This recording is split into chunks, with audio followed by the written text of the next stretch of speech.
అంబేద్కర్ కోనసీమ జిల్లా కొత్తపేట నియోజకవర్గం మాజీ ఎమ్మెల్యే వైసీపీ నేత చిల్ర జగ్గిరెడ్డి రావులపాలెం ఉచిత ఇసుక స్టాక్ పాయింట్ ను కార్యకర్తలతో కలిసి పర్యటించారు. ఈ సందర్భంగా ఆయన సంచలన వ్యాఖ్యలు చేశారు. ఉచిత ఇసుక స్టాక్ పాయింట్ల వద్ద భారీగా కూటమి అక్రమ దందాలు చేస్తుందని జగ్గిరెడ్డి ఆరోపించారు. ఉచిత ఇసుక అంటే 5,300 రూపాయలు ప్రభుత్వం తీసుకోవడమేనా అని, ప్రభుత్వం నిర్ణయించిన ధర కాకుండా దళార్లకు అదనంగా ఇస్తే గాని లారీకి ఎగుమతులు చేయరా అంటూ ప్రశ్నించారు. ఇక లారీకి 11,000 రూపాయలు వసూలు చేస్తున్నారు. అదనంగా వసూలు చేసేది బండారు సత్యానందరావు ట్యాక్స్ లేక చంద్రబాబు ట్యాక్స్ అని ధ్వజమెత్తారు. ఇవాళ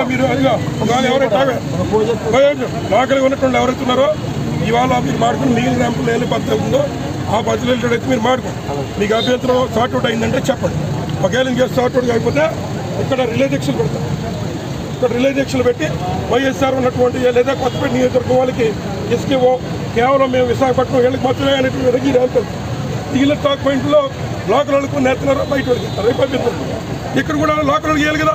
అసలు లోకల్ ఒక్కళ్ళు కూడా మొత్తం తోచేస్తూ ఉంటేలా మరి వాళ్ళు ఏమైపోతారు? ఇప్పటికి 5 రోజుల నుంచి ఉన్నారు ఇక్కడ. అంటే మీరు మాట్లాడుకోవడం మాట్లాడుతూ చెప్పండి. ఉచిత ఇసుక అంటే 5,300 రూపాయలు తీసుకోవడం మీరు రసీదిస్తారు దానికి, అంతే కదా. మరి ఇదేంటిది?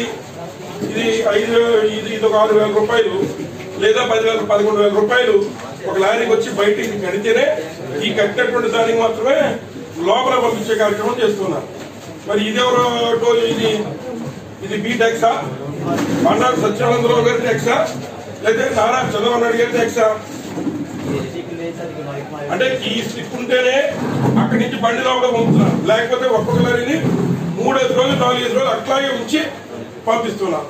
ఎవరన్నా వేరే పార్టీ సానుభూతి పనులు వస్తుంటే వాళ్ళ యొక్క లారీల్ని లోడ్ చేసిన దాన్ని కూడా పంపించే పని వస్తుంటే లోడ్ చేసిన లారీని కూడా అన్లోడ్ చేస్తున్నారు. తప్ప కాదు, మీరు ఉద్యోగాలు చేస్తున్నారు. ఇక్కడ 83 కూడా ఈ వర్షాకాల కష్టకాల సమయంలో ఇవ్వాలని చెప్పి మేము కోరుతున్నాం. ఏదైతే ఇక్కడ ఉన్నటువంటి ఈ రీచ్ లో ఎస్పెషల్ గా ఈ స్టాక్ పాయింట్ లో కేవలం కొంతమందికి మాత్రమే, కొత్తపేట నియోజకవర్గం వాళ్ళు ఎవరికి కూడా ఇక్కడ ఇసుక లోడ్ చేయకుండా కేవలం విశాఖపట్నం లేదా ఉన్నటువంటి మరి విజయవాడ మేము పట్టుకెళ్తున్నాం అనే విధంగా మరి వాళ్ళు ఇక్కడ నుంచి ఇసుక అంతా కూడా మరి దోచేసే కార్యక్రమం చేస్తున్నారు. దీని మీద ఏదైతే కొంతమంది లారీ ఓనర్లతో మాట్లాడడం మీరు కూడా విన్నారు. ఎవరైనా సామాన్యులు చంద్రబాబు నాయుడు గారు మాట నమ్మి ఇసుక ఉచితంగా దొరుకుతుంది కదా అని ఇక్కడికి వస్తుంటే వారి దగ్గర 11,000 రూపాయలు కలెక్ట్ చేసి అప్పుడు లోపల పంపించే కార్యక్రమం చేస్తున్నారు. ముఖ్యంగా ఏదైతే మరి మేము అడుగుతున్నాం, గతంలో చంద్రబాబు నాయుడు గారు మరి సెల్ఫీ ఫోటోలు తీసుకున్నారు, తప్పులేదు. ఇప్పుడు వచ్చి తీసుకోవాలని కోరుతున్నాను. ఏం చేతంటే ఏదైతే మరి తెలుగుదేశం పార్టీ నాయకులు చేస్తున్న దందాన్ని, కూటమి వారు చేస్తున్న దందాన్ని మరి నిలువరించాలని కోరుతున్నాం. ఏదైతే గతంలో వారు సెల్ఫీ ఫోటోలు తీసుకోవడం కాదు, ఇక్కడ 1100 కూడా మరి 11,000 ఎవరు కలెక్ట్ చేస్తున్నారో చెప్పాలని బాధ్యత ఉందని అడుగుతున్న ఒకటో విషయం.